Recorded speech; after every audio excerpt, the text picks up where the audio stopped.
दूध विकत घ्यायचं आणि कोणी जर आपल्याला मनानं दिलं तर ज्या पात्रात दूध दिलंय त्या पात्रात पसाक्षी जेवारी वापस द्यायची. साध्या भाषेत त्याला परतावा म्हणतात, पुराणाची वेगळी भाषा. मनानं जर कोणी दूध दिलं असेल तर. पण अरुंधतीला वडिलांनी सांगितलं तुझं लग्न करायचंय. आईसाहेब म्हणले मी अशा व्यक्तीशी लग्न करीन की मला नवरदेवाला काही प्रश्न करायचे. आता ती पद्धत सुरू झाली. कारण विश्वात 9 लोकायला लग्न करायचं नव्हतं. त्याच्यापैकी एक कर्दमाला बळच ब्रह्मदेवाने लग्न करायला लावलं. ते म्हणले मी लग्न करतो पण जिच्या संग करायचंय का आधी तिला विचारू द्या. काय हरकत नाही विचारा. देवहूती नाव, देवहूतीचे बरोबर. इति श्रीमन महाभागवते पुराणे क्रदमचरित्रायाम देहूतीय संलग्ने स्थित भवा समंगलाति जायते नाम एकम सुता भव प्राप्त्यस्तु त्वमां मंगला तदेव लग्नं सुदिनं तदेव ताराबलं चंद्रबलं तदेव विद्याबलं दैवबलं. एक मुलगा होईपर्यंत राहील, नंतर तू माझी नाही मी तुझा नाही. ते म्हणले हो काय हरकत नाही. ठीक आहे म्हणले. आईसाहेब म्हणले ठीक आहे. कपिलांचा जन्म झाला की निघून गेले. अरुंधतीचे काही प्रश्न आहेत. ज्याच्या सोबत लग्न करायचं त्यांच्याकडे गेल्या. आता महाराजांनी पाहिलं आपले होणारे सासरे आलेत आणि होणारी बायको आली. अतिथी देवो भव.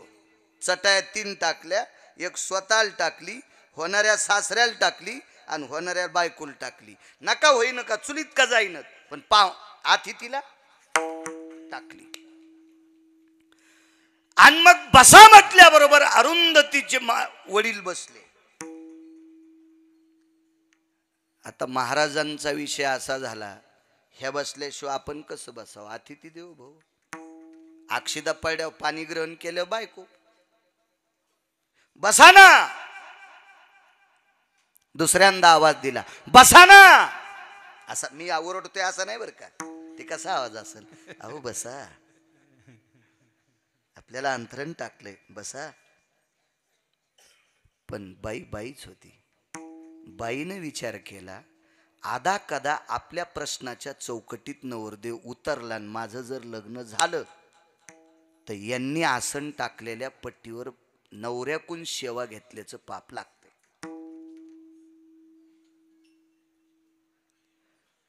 काय बाई असलो. लग्नाच्या आधी नवऱ्याविषयी इतका आदर. विमानात एक बाई भेटली मला. विमानात चांगली बाई होती, काही वाईट नाही. गवानी साहेब छान बाई होती ती. मला खिडकीच्या तोंडाचं शीट आलतं. त्याच्यातून काय असं हवा येत नाही काय नाही, पण नुसतं बारीकसा असते ती खिडकी. तिथं बसलो मी. माझ्या शेजारीच त्या बाई बसल्या आणि इकडच्या कडीला त्यांचे मालक होते का देव जाणी, पण बसले. ते जोडीने तापून मालक समजावं, पण बहीण भाऊ नव्हते. वागण्याहून कळतन माया का गोळ्या संपल्यात का काका लगेच कळतन. हो ना, मी काय गांजा वडीतो का काय. पण बहीण भाऊ नव्हते हे लक्षात आलं.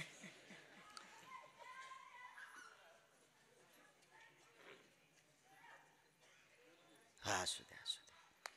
तर मी म्हणलं अहो, तर त्याला मराठी कळत नव्हती आणि इंग्रजी मला येत नव्हती. मग ती तिकून पाणी द्यायला एक बाई आली. देतीन ती म्हणा पाणी फुकटच देते, बाकी नाही देत काही फुकट. हो ते पाणी प्लीज वॉटर. तेव्हापासून मला वॉटर, पाण्याला वॉटर म्हणतात कळालं. आधी काय माहित नव्हतं ना, शिक्षण कमी ना, काय एवढं कळत आपल्याला त्याच्यावर. हे कळायलं ना काय त्या डोमला कळून फायदा आपल्याला. करायचं बी त्याच्याहून काय. गाथा कळाला, ज्ञानेश्वरी कळाली, पंढरपूरची वारी कळाली आणि ते कळून करायचं तरी काय आपल्याला. ज्याला कळायला ते कळते, काय करायचं आपल्याला त्याच्यावर. तर त्या बाईला म्हणलं ताई मग तर शीट बदलता येत नाही म्हण. नाही नाही नाही त्याला सगळ्या भाषा येतात. मी म्हणलं पण ह्या मॅडमला तिकून बसवा. मला मॅडम बी म्हणता नंतर आलं. म्हणलं यायला तिकून बसवा. ते बसल्या तिकून. पाहणे या बाईनं आथरून टाकल्यावर बसावा का न बसावा याच्यावर सांगायलो. आणि मग विमान असं सनसन सनसन पुढं चाललंय वरून. हो ते खालून कच चलन. आणि मग तिनं ते पिशीतला पेरू काढा. पिशीतला पेरू काढा. मला वाटलं आता यायचे इतके नाजूक हात चाकू तर विमानात नेऊ देत नाहीत. आता यायला कापतीन कशानं. तर मला वाटलं आता मी शेतकरी माणूस बुकीन कांदा फोडणार. असा पेरू दाबल्याबरोबर 2-3 तुकडे केले असते. आता मी खुनवायलो पण त्याला वाटण हेच खातो काय. आणि पुन्हा मी धोत्राव दिसू लागलो ना का बळ्या. धोत्रावाले लोक येड्यावणीच करतात. कंडक्टर मला खालीवरी बोलू लागलं एकदा. काय मामा तुम्हाला कळत आहे का. मी आणलं जरा हिशोबात राह. तू या डबक्यात जितक्या नोटा आहेत का ते धोत्रावाल्याचं चित्र असल्याशिवाय नोट चलत नाही. गांजा वाड्यावणी करी जाऊ नको जरा. हा धोत्रावाल्याला येड्यावणी करतो काय. ते म्हणलं बरं जाऊ दे. ड्रायव्हर म्हणलं काय झालं. काय नाही येडं म्हातारे. ते मला येडं म्हणलं. त्याच्यासारखे इशिक नाही मी अवताल झुपायचो का. पण ते मला येडं म्हणलं. आता कुठं नादी लागाव आहे का नाही. जाऊ दे म्हणलं येडा ती येडा. असं नाही घड.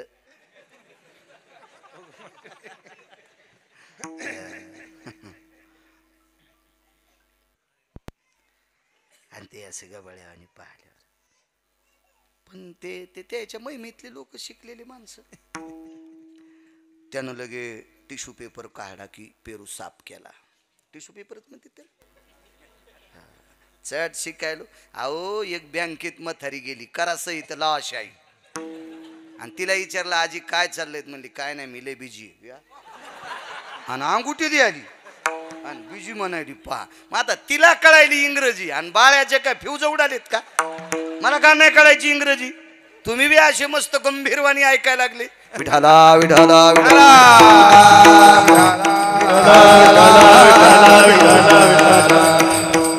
त्यानं ते पेरू साफ केला. तर मला वाटलं आता खाईन. जिजीकडे द्यायला. जिजीनं 1 पैशाचा विचार न करता टपकन टोकारला. पुन्हा एकदा टोकारला.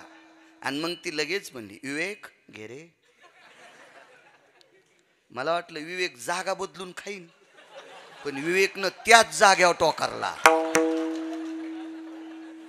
मी त्या बाईला बलीला म्हणलं प्लीज विमान थांबतोय का. काय वेड्यासारखं बोलता म्हणे महाराज तुम्ही. आता कसं थांबन इथं. मी म्हणलं बाई पण मला भीती वाटायली. काही नाही काही नाही काही नाही वाटत आम्ही पण माणसं आहेत. मी म्हणलं बाई विमान जळण्याची शक्यता आहे. काय बोलायले म्हणे तुम्ही. मी म्हणलं बायकोचं उष्ट यानं माझ्या देखता खाल्लंय नाही विमान जळायचं काय पापानं. काय बापू परिस्थिती काय वागणं काय सप्त्याला दम नाही. भागवतायला दम नाही. रामकाका रामायणाला दम नाही. आता शिवपुराणाला पण दम नाही. किती किती किती गुण गुण. 2 आवाज दिलेत. बसा. सेवा घेतल्याचं पाप लागतंय. 3रा आवाज दिला अहो बसा. आज्ञा मोडण्याचं पाप लागतंय. बसलं तर सेवा घेतल्याचं पाप. नाही बसलं तर होणाऱ्या पतीची आज्ञा मोडण्याचं पाप. करावं काय. युक्तिवाद किती गोड. स्त्रीचं कोणतांग पुरुषाचं असते. वामांगे रखुमाई दिशे दिव्य शोभा. अर्धांगी पार्वती सुमनाच्या माळा. विभूतीचे उधळण शीतकंठ निळा. ऐसा शंकर शोभे उमा वेल्हाळा. जय देव जय श्री शंकरा. स्वामी शंकरा आरती ओवाळू भावार्थे ओवाळू. तुझ कर्पूर गौरा. अर्धांगी वामांगी अर्धांग पतीचं. एकच हात टाकला चटईवर आणि आपण खाली बसल्या. हात चटईवर टेकला, आज्ञाभंग केलं नाही, या चौकटीतून वाचली आणि त्याच्यावर बसली नाही, सेवा केल्याचं पाप लागत नाही. याला म्हणायचं भारतीय स्त्री, याला म्हणायचं महाराष्ट्रातली स्त्री. ए लक्ष्मी भस्मान, इथपर्यंत आलतो ना. भाविक कोणाला म्हणायचं? उदाहरण क्रमांक 2 सातवणकर. लक्ष्मी, तिसरा आवाज. बाईने विचार केला, जीवनभर मालकाची आज्ञा मोडी नाही आणि आज मोडते. तुळशीला प्रणाम केला आणि तुळशीपासून 22 हातावर, स्वतः हातावर कापूर घेतला, स्वतःचं शरीर जोहार करून टाकलं. बाहेर आले, पाहिला आपल्या पतीनं स्वतःचं चिताभस्म केलं. असं उचलली राख. शिवजीच्या पिंडीला राख लावत असताना पतिव्रता स्त्री, बांगड्या जशाल तशा, मंगळसूत्राचा दोरा जशाल तसा, दोरा पण नाही जळा. सती न देखे आग्न. हो, काय ताकद आहे तिची देवावरी सत्ता. आणि शिवजी प्रगट झाले. विचारलं, शबर, आज तुझा नियम तुझ्या पत्नीनं पूर्ण केलाय, तुला काय पाहिजे? काही नाही प्रभू, जिनं तुमचा नियम मोडू दिला नाही अशी पत्नी मला होती, मला पुन्हा तीच पाहिजे. काय करता येत नाही शिवजीला. बाई परत दिल्या. आता बाईला प्रश्न केलाय, तू माझ्यासाठी जाळून घेतलं का नवऱ्यासाठी? तिनं म्हणली, देवा तुमच्यासाठी मी नाही पेटून घेतलं. तिला म्हणतात बाया. तिनं सांगितलं, शिवजी माझ्या शरीराचं भस्म तुमच्या अंगाला लागावा, चिताभस्म तुम्हाला आवडतंय याच्याकरता मी नाही पेटून घेतलं, माझ्या पतीचा नियम मोडू नये याच्याकरता पेटून भेटलंय. आणि अशी जर कोणी भाविक असेल तर ती आवडती. भाविकाची आवडी देवा, भाविकाची आवडी देवा, भाविकाची आवडी देवा,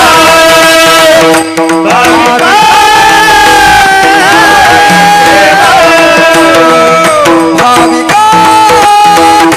आवडी देवा, भाविकाची आवडी देवा, देवा भाविकाची आवडी देवा, भाविकाची आवडी देवा. करी सेवा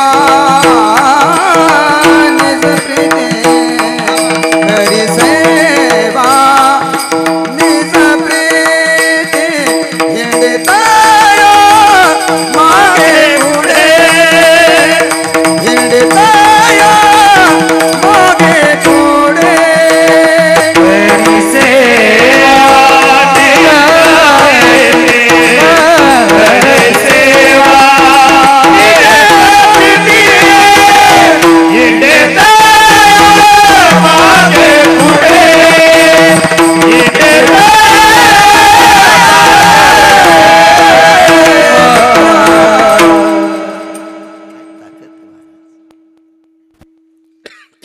भाविक सांगतोय. भाविक एक जण काशीला निघाला. जातात माणसं यात्रेला, कोण म्हणते जात नाही. सोहळ्यात गर्दी, तुकोबरायच्या सोहळ्यात, ज्ञानोबरायच्या, निवृत्तीदादांच्या सगळ्या सोहळ्यात गर्दी आहे. सात्विक किती सापडतील? किती दाखवायचे तुम्हाला? टेम्पूत पती खेळणार, गाद्या गिद्या टाकून स्वयंपाकाला बाई बुवा. आमची वारी म्हणजे महाराज आम्ही कोणाचं खात नाही. मग काय खातो? डोंबलं हरामखोरा नाही, आमचं सगळं शिस्तीत असतंय, पद्धतशीर. हो, 52 अध्यायाचा ग्रंथ सोबतच आहे, तुला त्याच्यातच फुका. हरामखोर कुठला. काशील निघाला एक जण. जाते एक जण काशीला गेला आणि तिथून आल्यावर म्हणला, मी कपात चहा पित नाही. ज्याच्या संग काशीला गेला त्याचे पैसे दिले नाही, त्याची काशी केली, त्याची काशी केली. तिथून आल्यावर म्हणला, मी कपात पित नाही, मी बुटात द्याला. त्याला काय माहिती किती रगिले म्हणून. काय सांगू तू सुंबळ्या. मन कपात पेत नाही कशात पेत नाही नाटक सगळे. काशीला एक जण निघाला. भाविक कोणाला? पंढरपूरला जातो म्हणून भाविक नाही. बाईनं सरळ सरळ सांगितलं, जिजा देवा मी तुझ्यासाठी जाळून नाही घेतलं, माझ्या नवऱ्याचा नियम मोडू नये याच्याकरता पेटून घेतलंय.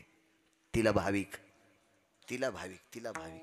यम धर्माची पत्नी खना नारळानं वटी भरीत होती शबराच्या बायकोची. शबरा काय काय श्रद्धा आहे महाराज, किती मोठी ताकद. काशीला निघाले. महाराज चला ना. नको म्हणले, मला मी नाही येणार. काय व घरच सोडित नाहीत तुम्ही? नाही म्हणले, त्याबद्दल काही म्हणा पण मी नाही येऊ शकत, मला नाही यायचं. कोण महाराज? बुट चपल शिवणारा महाराज. तुम्ही आम्ही जे बुट घालतो का चपला, शिवणारा महाराज. संत रविदास, प्रचलित भाषेत रोहिदास म्हणतात. वारकरी संप्रदायाची भाषा रोहिदास. या पोटाची इतभर खळगी भरण्यासाठी व्यवसाय बूट चप्पल शिवायचा. आणि तरुणांना एक सांगतोय तुम्हाला, तुम्ही काम करायची राजू. आता जर कॅनलला पाणी असेल, मोटर चालू असेल आणि कोणाचा गहू ऊस भिजवायचा असेल तर त्यानं कीर्तन ऐकायचंच नाही, त्यानं गहू भिजवायचा. कोण महाराज तुम्हाला काय म्हणत असेल त्याला मा नंबर द्या. कामामध्ये काम, हो हो, आधी काम, आधी काम, आधी काम. पाळण्यात लेकरू जर ताना असेल तर तिनं लेकराला झोका द्यायचा, तीन नाही बाळ्याच्या कीर्तनाला यायचं. मालकाला जर अर्ध्या तासाला लघुशंका येत असेल आणि धरून बाथरूम पशी पत्नी नेत असेल तर 2 तास कीर्तनात बसल्यावर त्याला 4 बाऱ्या कोणी न्यायचं? पळडन तंगड मोळड. आणि ही बाई म्हणली बाळू महाराजाचं कीर्तन ऐकायचं. 200 बाळू महाराज वांग्यावानी चिरून जरी खाल्लेस तरी तुला मोक्ष नाही.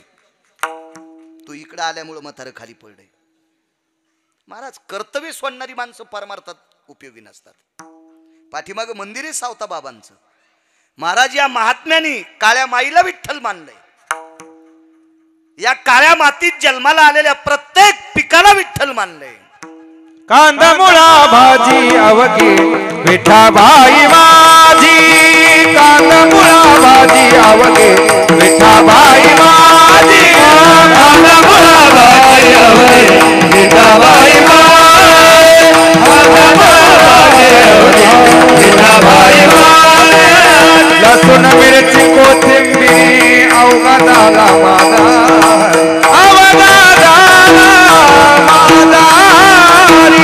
कांदा मुळा भाजी अवघे विठाबाई माझी, कांदा मुळा भाजी अवघे विठाबाई माझी. नैवम गिरगावकर लिखितम, नैवम गांजा कसम लिखितम. कोणाचं वाक्य? मालकाचं वाक्य. महाराज कामाला देव मानायचा आहे. एक सांगू का तुम्हाला तरुणांनो, 8 रुपयाचं खाला लागत असेल तर 80 रुपये कमवायचे. आणि 8 रुपयाचं खाऊन 1 रुपया जर कमीत नसाल तर घरातल्या लोकांच्या लायकीचे नाहीत, गावाच्या नाहीत, तालुक्याच्या नाहीत, जिल्ह्याच्या नाहीत, राज्याच्या नाहीत, भारत देशात राहायच्या लायकीचे नाहीत. काम करायला पाहिजे. उद्योगम वर्धनते लक्ष्मी. नाही म्हणले एक महाराज म्हणले पैसे का बांधून न्याचेत का संग. अरे त्यानं तर असा बंगला बांधलाय की आभाळाला भोकाड पडन. काऊन बंगला बांधला मग महाराजांनी? बाळू महाराज जर तुम्हाला सांगत असेल पैसे संग न्याचेत का, मग काऊन तो पण बंगल्यात राहिला म्हण. तो चंद्रभागेच्या कडीली अशी एखादी झोपडी बांधून राहा ना. राजे हो, तुम्ही जे काम करता त्या कामात आपला देव असतो. शिक्षकांनी विद्यार्थ्याला शिकवायचं. रामकाका कोट्यवधी पंढरपूरच्या वाऱ्या केलेच पुण्य. तुमच्या राजकीय क्षेत्रात जर तुम्ही एखादा विद्यमान तुम्ही एखादं पद असेल आणि त्या पदावर असताना एखादा जर तुम्ही बोर पाडा ना रामकाका, त्या बोरचं पाणी जर गोड लागलं आणि ते गाव जर पाणी पित असेल तर 1 कोटी सप्ते केल्याचं पुण्य तुम्हाला. अर्थभूत द्यावे दान खरे पुण्य या नावे, खरे पुण्य या नावे, खरे पुण्य या नावे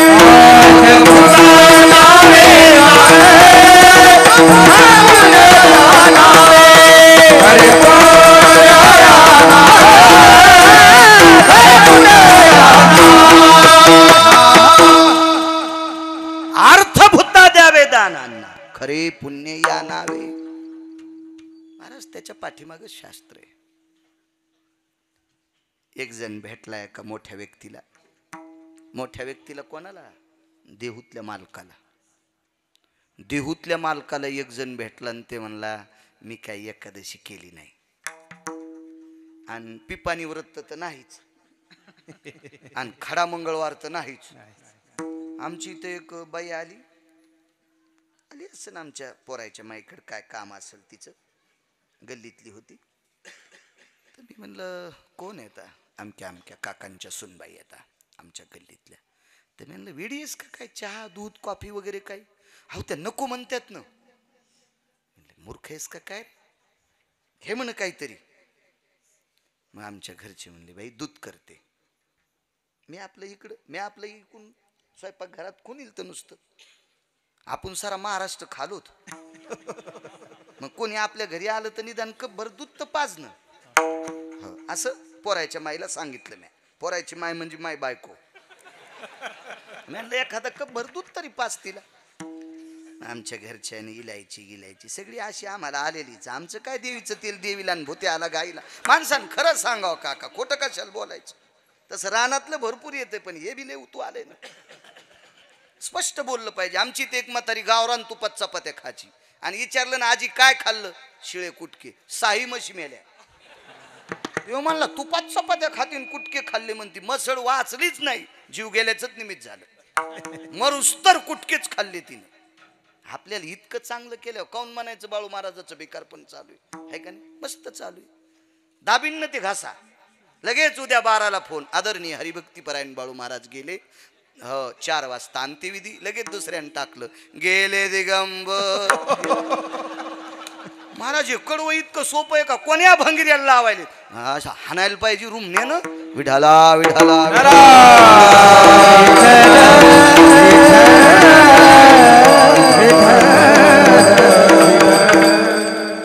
मग ते दूध केलं. मग नका ना माय कशाला काय आता आपण कशात गीतात थोडेच घ्या.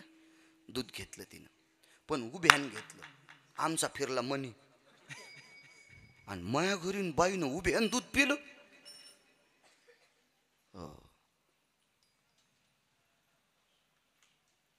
दुसऱ्याची लावती धाकन आपली पेती उभ्यान ताक. अशी एक मन होती ना. अशी होती ना एक मन. आमच्या घरच्यांना म्हणलं काय काय एवढ्या मोठ्या घरची बाईन उभ्यानं कशी काय दूध पिली?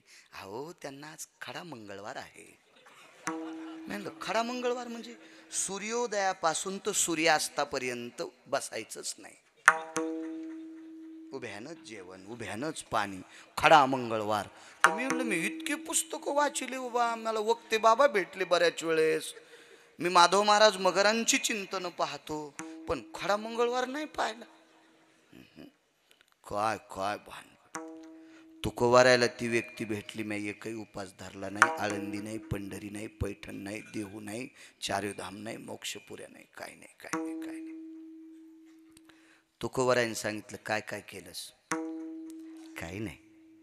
सकाळी स्नान झालं की पहिलं आईचं वडिलाचं दर्शन आणि मग मारुती राहायचं. भाकरी झाली लवकर तर घरी खायची. वेळ असली तर गडबड असली तर बांधून शेतात जायचं. संध्याकाळी दुपारची भाकरी पुन्हा येते. तिथून आल्याबरोबर हातपाय धुतले की पहिलं आई वडिलाचं दर्शन, मग दिवा घेऊन मारुती रायाच्या दर्शनाला. किती वर्षापासून करतो? 28 वर्ष झालं. नियमच मोडला नाही. 28 वर्षात बाहेर गेलोच नाही म्हणलं. आई वडील का वयस्कर आहेत त्याच्यामुळं ते जात नाहीत आणि माझा नियम मोडू नये म्हणून मी कुठं जातच नाही. सकाळी दर्शन घेऊन जाईन आणि संध्याकाळी परत येईन. 28 वर्ष झालं आई बापाचं 2 वेळेला दर्शन घेतल्याशिवाय थांबलोच नाही. तुकोबाऱ्यांनी लोटांगणच घातलं त्याच्या पायात. नमो तया माता पित्याचे पालन. नमो त्या वचन सत्य. नमो त्या वचन सत्यवादे नमो दयावादाचे पालन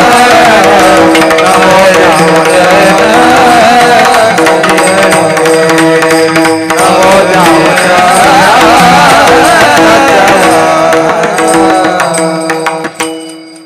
मी म्हणतोय काय होय महाराज नमो तया माता पित्याचे पालन तुकोबारे म्हणतात मी त्याला नमस्कार करतोय जो आई वडिलांचा आदर करतोय खरा भाविक तो आहे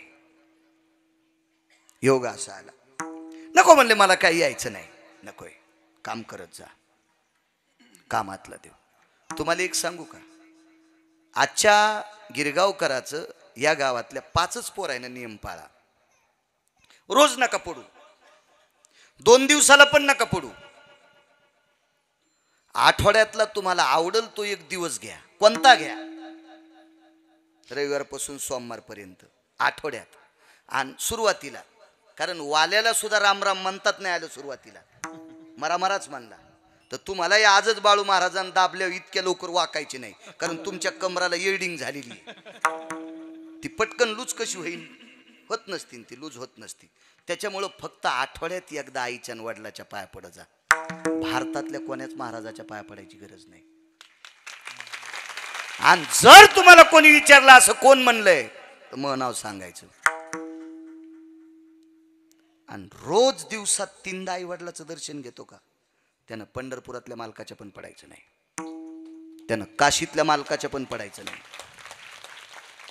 महाराज हे कॅमेरे चालू आहेत मला विचारणार आहे का नाही कोणी आधारा वाचोने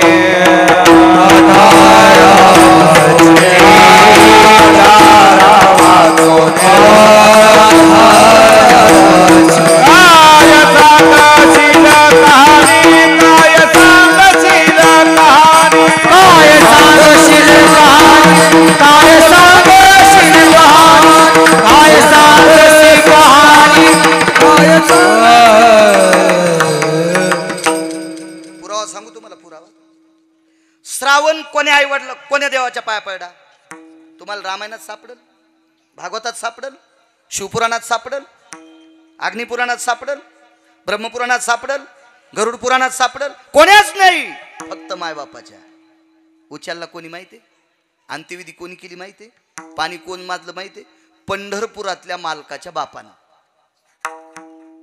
पंढरीतल्या मालकाच्या दशरथ राजा कोणाचा बाप रामप्रभूचा आणि रामप्रभू कोण आहेत विष्णूचा अवतार मग पंढरपुरातले मालक कोण आहे देवाचा बाप आई वडिलाची सेवा करणाऱ्याचं दर्शन घेतोय देवाचा बाप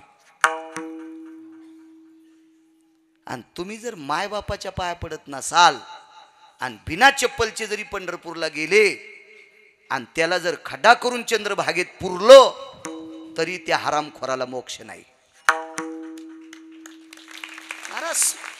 तुम्ही एखाद्या वेळेस म्हणताल हे महाराज यायलेत आम्हाला फसवायलेत तसं करणारच नाही अद्याप नाही ओरिजिनल जिच्या कपाळावर कुंकू आहे का नका लटिकल्या का लाईन जाऊ द्या मग हे ऐकणं तर तुम्हाला कशाला बॉम्ब टाकून हा ना इतकं नाहीच केलं हा हा आमच्यावर घेतलेलं खसखस पिकती तुमची ते तुम्हाला राग येईन म्हणून पोरायच्या माईवर घेतलंय नाही ऐकल्यावर तर मी गेलो असतो रामदेव बाबाच्या आश्रमात खूप काम आहे नवऱ्याचं दर्शन घेतल्यावर एक सांगू का कीर्तनाला येताना नवऱ्याचं दर्शन घेऊन यायचं ते जर नाही आले तर कोट्यावधी कीर्तनकाराचं दर्शन झाल्याचं पुण्य प्राप्त होते पण कधी कधी काय होतंय नवऱ्याला नीट बोलायची नाही महाराजाला काजू टाकून दूध देते काय बाई गाराचा पाऊस पडन माय त्या परिसरात एक कणीस राहणार नाही जेवारीला का ओंबी राहणार नाही गव्हाला कशा हसत आहेत बघा चला काशीला चला इथपर्यंत आलतो ना नाही म्हणलं येणार नाही येऊ बुट चपल शिवायचा धंदा भाविकाची आवडी देवा उदाहरण क्रमांक 3 आता तुम्ही म्हणायचं बापू सगळ्याला प्रमाण सोडलेले प्रमाण यायला म्हणू द्या आणि आलेले प्रमाण तुम्ही म्हणायचे आहे का नाही सगळ्यांनी वाटून वाटून खाल्लं पाहिजे विठाला विठाला मी अशी शेळ्या मेंढ्या धरणारी वाघ गंजा पाहिले टीव्हीत टीव्हीत, पण प्रमाणाचा वाघ काय कीर्तन करायला अभंगावर बोलत असताना बसतय ते बापूंनी म्हणावं विठाला विठाला विठ्ठल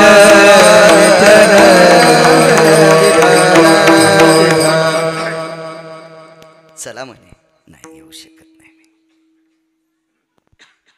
बूट चपला शिवल्याला त्या काळात काय भेटला असेल? आदला, कवडी, दमडी, खडका, लालपई. गणेश दादा टाइम संपल्यावर सांगा बरं मला. हो, कारण मग कसं एखाद्या वेळेस हिरवटी लागलं वाघारू त्याला दुध कळत नाही. मला वाघारू म्हणल्यावर तुम्ही लय हसले. वाघाराचं कीर्तन ऐकणारे म्हणजे आमच्यावर घेतल्यावर माणसं मस्त पेटल्यावर हा वेळ कोणाला त्रास नसून आपण कशाला उगत त्रास द्यायचा कोणाला. खडका दमडी कवडी अण्णा देऊन टाकली. जा म्हणले याची फुलं घ्या, याचा एक द्वारा घरूनच द्याला बुट शिवायचा द्वारा, आणि भगवान शिवजीला पांढऱ्या रंगाची फुलं घेऊन भगवान शिवजीच्या पिंडीवर हे पांढऱ्या फुलाची माळ टाका. शिवजीला पांढरी फुलं आणि बेल आवडतो, पहिल्यापासून बेल आवडतो, पाणी पहिल्यापासून आवडतं. पण आपल्याला आपलं कुठं कळतं? शिवजीला फक्त बेलाचं पान आणि पसाभर पाणी इतकंच लागतंय. हे 700 वर्षापूर्वी लिहून ठेवलं आपल्या गात्यात. एक पसा पाणी एक बिलवदळ पूजन केवळ सोपे बाबू पूजन केवळ एक पसा पाणी एक बिलवदळ पूजन केवळ सोपे बाबू पूजन केवळ. याच्या अगोदर होते ना कीर्तनात. हा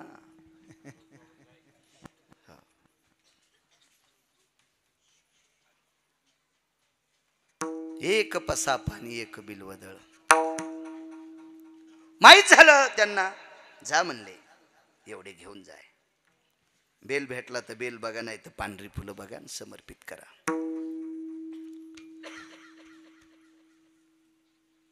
निघाली ती व्यक्ती. वापस आल्याच्या नंतर काशीतला प्रसाद दिला.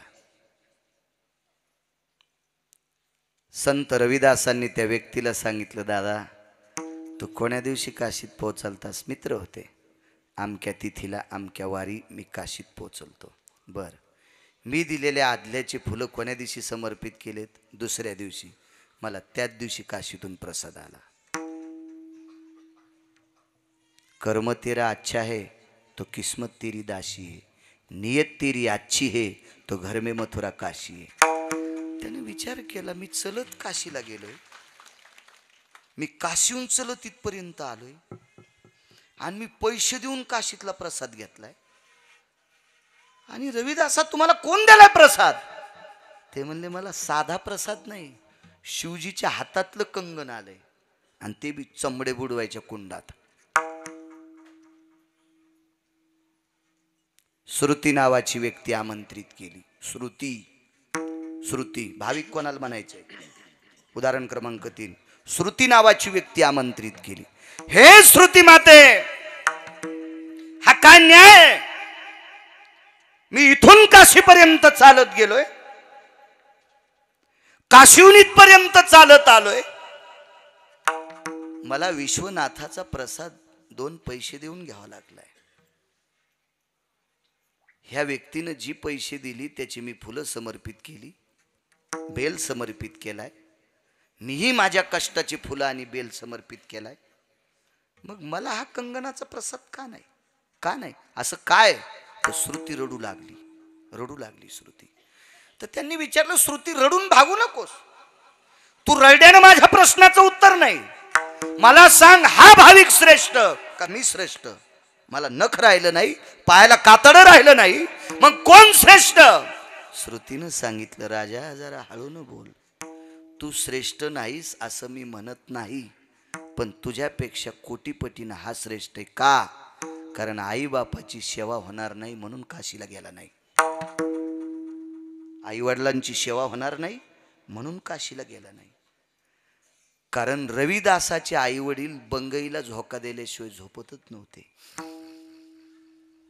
आणि रविदासानं शेंडीला दोरी बांधली होती आणि बूट चप्पल शिवत असताना रामकाका मान हलायची, मान हल्ल्यावर शेंडी हलायची आणि शेंडी हल्ल्याबरोबर दोरी हलायची, मग बंगई हलायची.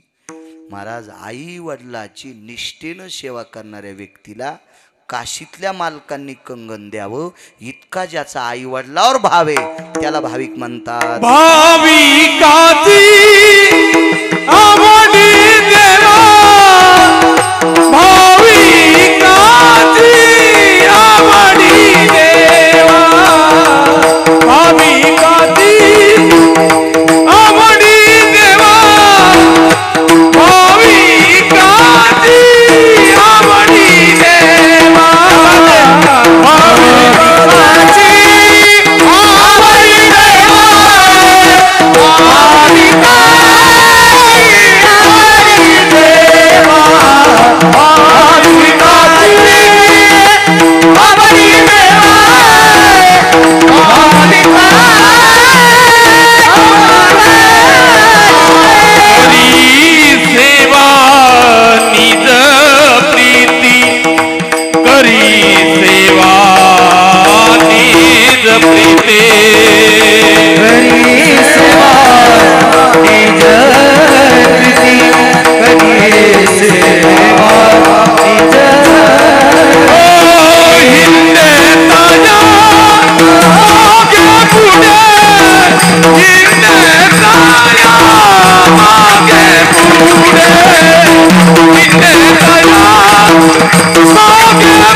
वेगात दोन भाव सांगतो, माझ्या वाणीला विराम देतो.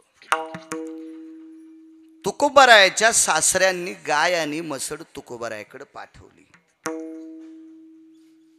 एक श्याम काका नावाचा मुनीम होता, तो आबाजींचा. अर्जुन भाऊ बी आले, तर तुम्ही अण्णा सोबत आले का? हो, अर्जुन भाऊ, श्रीराम भाऊ आलेले.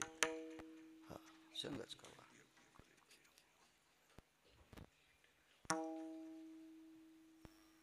गाय आणि मसड आले. तुकोबारायला माहित नाही, वारीहून तुकोबाराय आले. आल्याबरोबर आनंद वाटला. वेगात सांगतो, विस्तारपूर्वक नको. तुकोबारायांनी हातपाय धुतले, बसले. लागलीच ताट वाढ. पांढरी शुभ्र ज्वारीची भाकरी कुस्करली, लाल जरद आढीतलं दूध, आढीतलं. आता काय ते मिळेल, तुम्ही खाल्लं. आम्ही श्रीमंत कैदी आहेत. श्रीमंत कैदी, बँकेत कोटीन धोत्राल गाठी. आणि त्यातली त्यात काही इतके श्रीमंत कैदी आहेत, पैशाचा जोर आल्यामुळं पप्प्याची माय पण म्हणती, येताना बर्गर घेऊन या, येताना पॅटीस घेऊन या. आणि तिचा मालक रोड जाम करायला सकाळी 1:11, 1:12. म्हणलं गंजा तुम्ही रोड जाम करायले, पण बिनगी काही कमी होईत ना. त्यांना पप्प्याची माय रोज पॅटीसच खाऊ घालायली. वा रे पप्प्याची माय. चला, आढीतलं दूध सत्व होतं, तत्व होतं, जुनं. भाकरी दुधात टाकल्याबरोबर विरून गेली. पाणी फिरवलं, श्लोक म्हटला. घास घेणार तेवढ्या अवकाशात विचारलं, आवलय जी दूध कोणी दिले? बाबांनी गाय पाठवली, बाबांनी एक म्हैस पाठवली. बर, ज्वारी पण तिकूनच आली का? नाही म्हणले. म्हशीचं दूध रोजची रोज वाटायला लागले. दूध विकत घ्यायचं.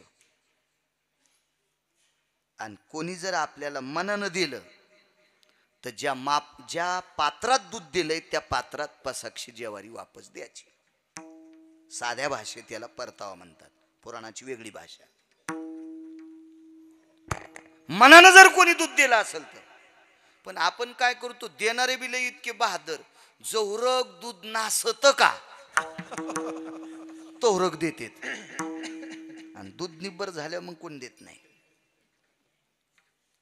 पण जरी एखाद्या उदार अंतकरणाच्या पुरुषानं किंवा स्त्रीनं दिलं तर फुकट दूध कधीच खायचं नाही. कारण त्याच्यामध्ये आणि पात्र धुवून द्यायचं नाही.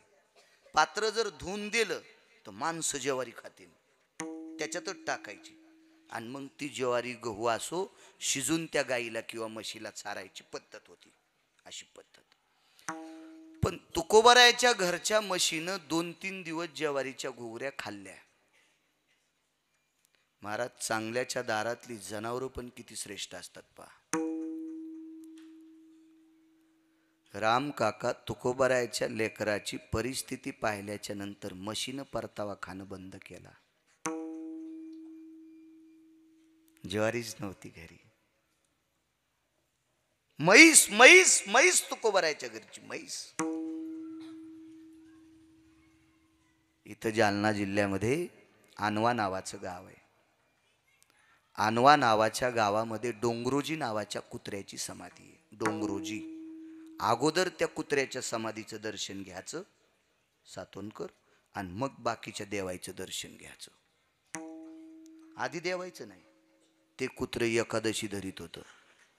एकादशी कुत्र्याला पंचांग कळतं का? काल निर्णय कळतं का? नाही.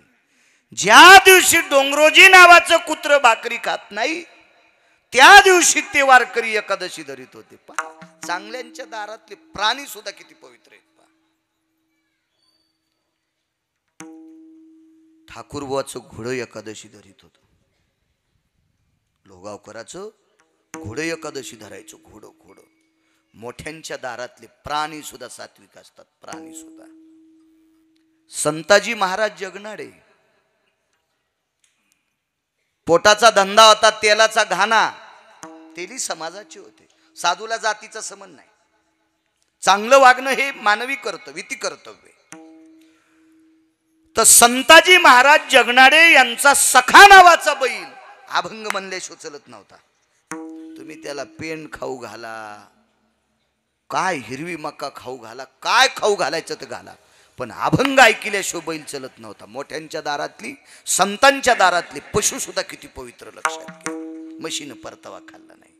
भाकरी वा छान. तुकोबारायला वाटलं आता मुका प्राणी खात नाही, फेकून कसं द्यावं, खाण्याबद्दल काही दोष नाही. पण तुझ्या बाबांनी गाय आणि मसड दिली, किती दिवस झालं येऊन, तुम्ही वारीला गेल्यावर दुसऱ्याच दिवशी आली. बर मग मंदिरात देवाला नैवेद्य दुधाचा दिलाय का?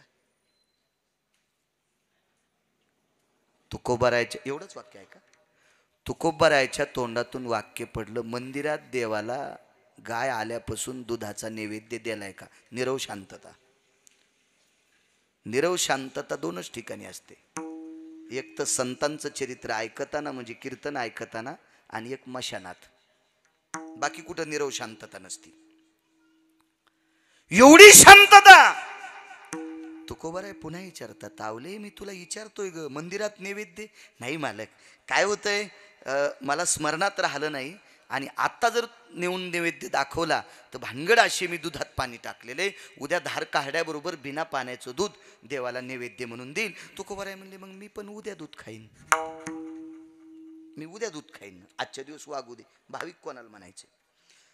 तर आईसाहेबांनी सांगितलं, मालक जेवा ना बरं, तुम्ही किती थकून आलात. आवले, मालकाचा थकवा जिला कळतंय तिला पतिव्रता म्हणतात. मालकाचा थकवा जिला कळतंय का तिला पतिव्रता म्हणतात. वा ऐका ना मालक, एवढं जर मला तुम्ही भूषण देता, एवढं मोठे पण देता, तर मग जेवा ना. तुकोबाराय म्हणले, आवले मी वारीला गेल्यावर दुसऱ्या दिवशी गायन मसड आली, तू किती बाऱ्या दूध खाल्लं? माझ्या माईनं मुद्दा आहे का? तू किती बाऱ्या दूध खाल्लं? आईसाहेबांनी मान खाली घातली आणि सांगितलं, मालक वडिलांचं घर हळदीच्या अंगानं तुमच्या दारात आले, वडिलाचं घर सोडून हळदीच्या अंगानं तुमच्या दारात आले आणि तुमच्या दारातलं माप ओलांडत असताना, शिर ओलांडीत होते ना, माप ओलांडीत असताना एक नियम केलता, या उमऱ्याच्या आत जो नवा पदार्थ आला तो पदार्थ कपाळाच्या मालकानं खाल्ल्याशिवाय खायचा नाही, नवऱ्यानं खाल्ल्याशिवाय खायचा नाही. तुकोबारायांनी स्मित हास्य केलं. वा वा वा वावले, मी नशीबवान संसारिक आहे ज्याच्या जीवनात पत्नी इतकी सात्विक भेटली. जाऊ दे गावले, तू माझ्याशी पाणीग्रहण केल्यावर, माझ्याशी लग्न केल्यावर तू नियम पाळला ग. या घराचा उमरा ओलांडल्याच्या नंतर माझ्या पतीने आणलेला पदार्थ आधी खाल्ल्याशिवाय मी खाणार नाही. तुझा माझ्यासोबत लग्न झाल्यापासूनचा नियम आहे ग. आमच्या मागच्या कितीतरी पिढ्या गेल्यात, आमच्या पूर्वजांनी घरात आणलेला नवा पदार्थ मंदिरात दाखिल्याशिवाय खाल्ला नाही. काय उत्तरे बोलायला, काय बोलू शकतात आईसाहेब? ठीक आहे म्हणले मालक. बरं मालक काय का पात्रावून उठू नका, मी नैवेद्य दाखवून येत नाही, दूध पाजूनच येते. आणि उकळलेलं आडीतलं दूध एका लोटक्यात घेतलं, पदराच्या वर लोटकं टेकलं आणि लोटकं घेऊन चालल्यात. पण काही वेळात लक्षात आलं दूध गार व्हायले. दूध गरम कोण करतंय? अग्नी. आणि अग्नीला सांगितलं, अग्नी नारायणा, तुला माझ्या कुंखवाची शपथ आहे,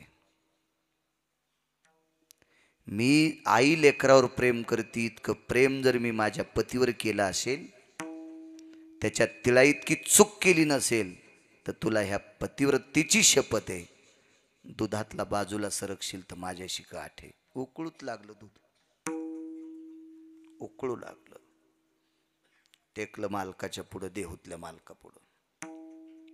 विटेवरचे मालक हे देहूत पुढे टेकलं. देवाला सांगितलं, देवा देवा मायबापा, हे जगन्निवासा, हे जगदानंद कंद जगतपते. मालकान मान खाली घातली. आई साहेब काय? देवा माहित आहे तुला, पंढरपूरून चंद्रभागेचं स्नान करून तुझं दर्शन घेऊन मालक कोण्या दिवशी निघलेत? अमक्या तिथीला. देऊत कधी पोहोचलेत? या तिथीला. पंढरपूर पासून देहूपर्यंत आमच्या मालकान काय खाल्लं तुला सगळं कळतंय ना? मुंगी के पाव में घुंगरू बाजे वही अल्लाह सुनता है. तुझे दोन माणसं आहेत ना सोबत, चित्र आणि गुप्त? विचारून पाहतोस का देवा? पंढरपुरातून स्नान करून तुझं दर्शन घेऊन नगर प्रदक्षिणा करून देहूपर्यंत चालत आलेत, दिवस किती लागलेत? एवढ्या दिवसात पंढरपूर पासून देहूपर्यंत काय खाल्लंय? खाली बसलेत मालक, खाली. माय रस्त्यात तुकोबारायला पंढरपूरून देहूत येईपर्यंत पाण्याशिवाय काही भेटलंच नाही. काय बोलले असते नाही साहेब? देवा तुला याची काही वाटत नाही? देवा तुला कळत नाही काही? परमेश्वरा, अरे ज्यानं अख्ख्या जीवनाचं रान करावं तुझ्या सेवे करता, अरे तू नैवेद्य घेतल्याशिवाय, तुला नैवेद्य न दाखवल्यामुळे पंढरपुरापासून देहूपर्यंत चालत रिकाम्या पोटानं आलेला वारकरी तुला नैवेद्य दाखवल्याशिवाय जेवणार नाही. देवा तुला वाटत नाही काही? ऐक देवा, मी मालकाला वचन देऊन आले, मी देवाला नैवेद्य दाखवणार नाही. देवाला दूध पाजून येते, प्यावं लागते तुला दूध. विटेवरच्या मालकानं अग्नीला सांगितलं, अग्नी तू दुधातला बाजूला होय.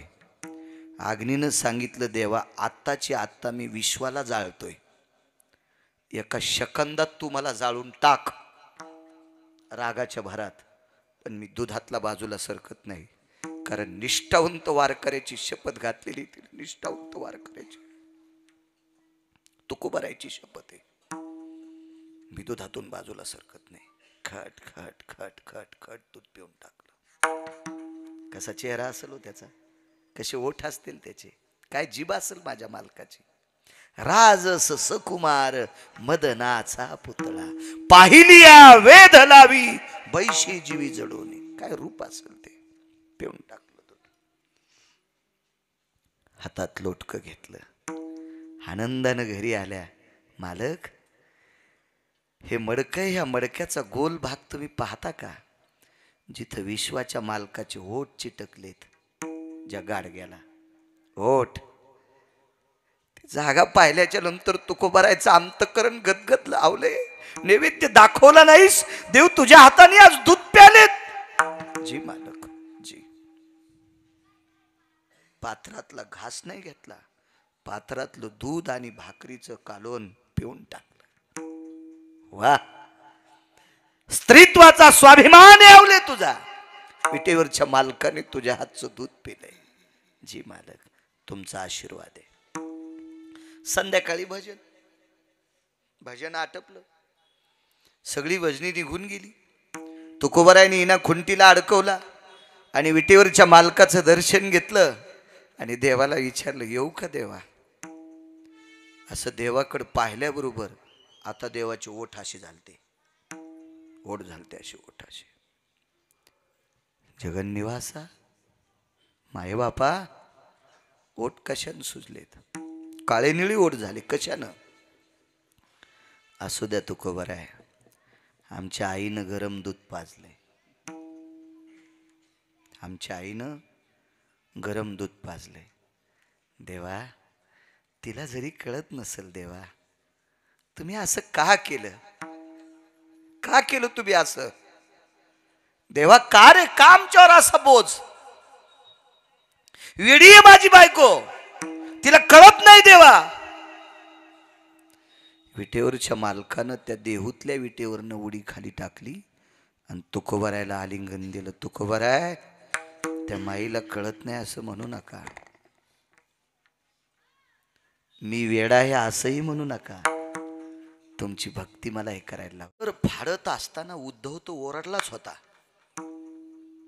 यादवा माझी उद्धव मोठा आहे. काल आपण ओवी पाहिली. यादवा माझी उद्धव धन्य, कालच ओवी वाचली प्रवास. आणि पांडवा माझी अर्जुन.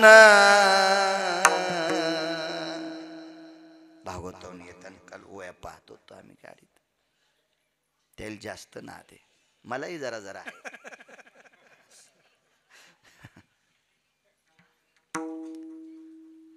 उद्धव ओरडला, ताई काय झालं दादा? कपाळावर कुंकू चिंदी फाडू नकोस. नाही ऐकलं. पदर दाबला असा आणि फाडी चिंदी बांधली. चिंधी बांधी ते द्रौपदी हरीच्या बोटाला बांधली चिंदी. शपक पण आहे. भर जरी ग पितांबर दिला फाडून, द्रौपदीची बंधू शोभे नारायण. पण आपलं वाचा, भरज चिंधी बांधिते द्रौपदी हरीच्या बोटाला बांधली. उद्धवाचा प्रश्न आहे, श्रुतीचा प्रश्न आहे. श्रुती फार हुशार होती. भाविक शेवटचा ऐका. श्रुतीने विचारलं, द्रौपदी तुला पती जास्त आवडतात का देव? तिनं सांगितलं पती. नवरा जास्त आवडतो. भगवान कृष्णापेक्षा मला पांडव जास्त आवडतात. श्रुती म्हणले, आई साहेब हे साप खोट आहे. पहिल्यांदा श्रुती द्रौपदीला इतकं कडक बोलली, हे साप खोट आहे.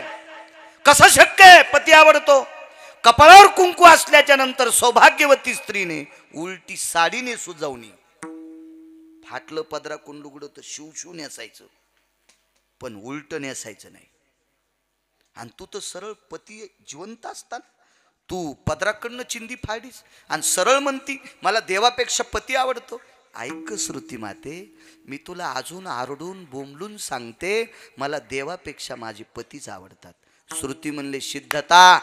ऐक म्हणले बाई, कपाळावर कुंकू असल्यावर पदराकून नाटी फाडायला नाही पाहिजे हे मला मान्य आहे, पण मी अशा व्यक्ती करता नाटी फाडी की माझ्या कपाळावर किती दिवस कुंकू ठेवायचे हे त्याच्याच हातात आहे. त्यावेळेला श्रुती रडू लागली. भाविकाची आवडी देवा आणि इतका भाव असल्यावर करी सेवा निज प्रीती. पुन्हा जर कधी आलं योग आला तर हाच अभंग घेऊ आणि सेवा काय काय केली ते सांगू. विठोबार खुमाई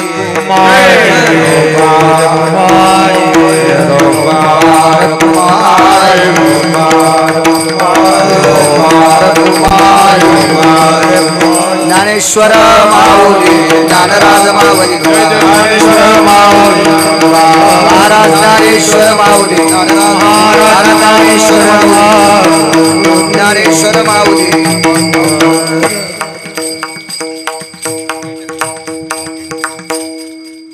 चाल म्हणा जलत.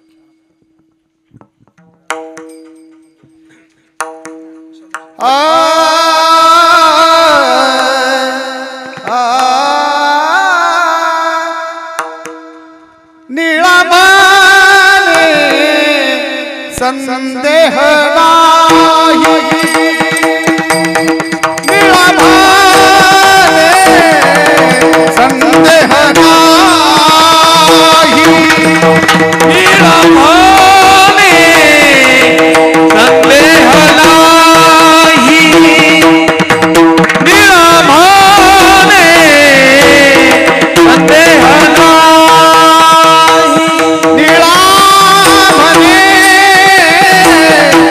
संदेह नाही निळाभाने संदेह नाही निळाभाने संदेह नाही निळाभाने संदेह नाही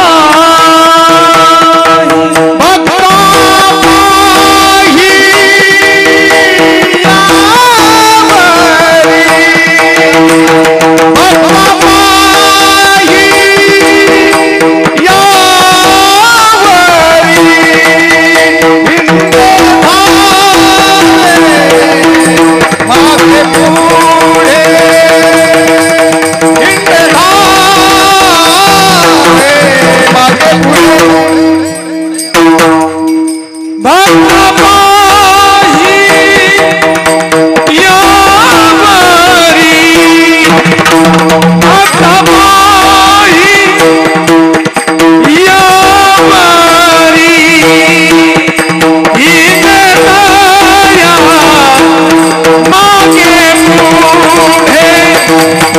Yeah.